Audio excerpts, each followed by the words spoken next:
In this video, we're going to talk about how to save money. So saving money is one of those finance topics, and it's important for you to learn how to save money as it's going to help you reach different financial goals much quicker in life as you learn how to save more and more money. So getting started, whenever we want to start thinking about saving money, we need to come up with a few saving goals. And in order to create these saving goals, we need to analyze our current financial situation.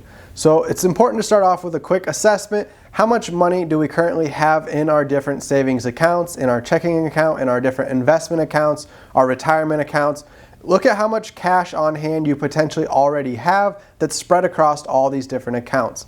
Look at how much you have in stocks, look at how much you have in real estate and any other assets that you currently own.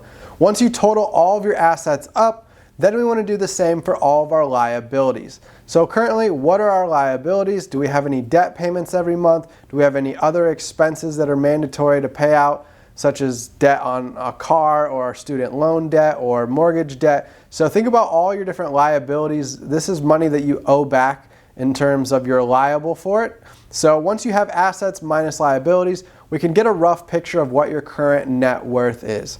Then on the income side, we can analyze your income. So starting with how much you make each month, then subtracting out your cost of living expenses. So how much are you spending each month to get by with your current lifestyle? And then after that, how much do you have left over that you could use towards savings? So the first place to get started with saving money is going to be to cut expenses.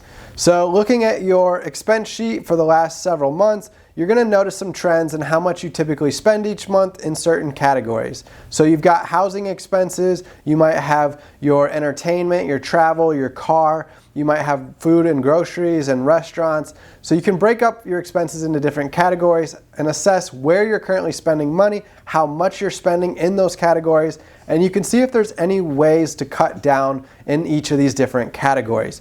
So some of your necessary expenses that you're going to have to pay every month would include like a mortgage payment, if you've got utilities you have to pay each month, if you have different student loan debt or car loans you have to pay. These are necessary expenses that have to come out of your gross income.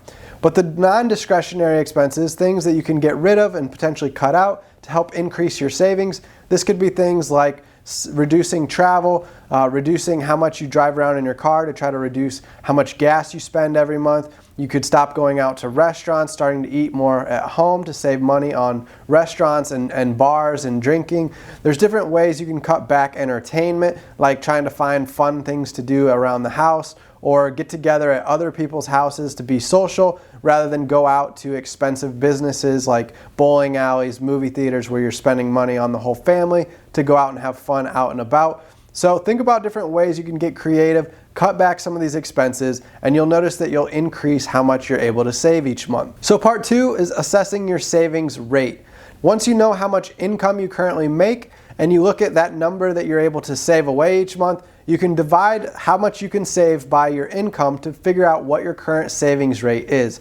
So for example, if I make $10,000 a month and I'm able to save $4,000 a month away into savings after I spend $6,000 a month on expenses, this $4,000 divided by the $10,000 income would roughly be 40% of my income I'm able to save away. So I would have a 40% savings rate. On the other hand, if I'm only making $5,000 a month and I spend $4,000 a month on my cost of living, leaving me $1,000, that $1,000 divided by my $5,000 income would now give me a savings rate of 20%. It's a good rule of thumb to start with a 10% savings rate, but if you can quickly bump that up to 20%, you're going to be able to set yourself up for a greater financial future.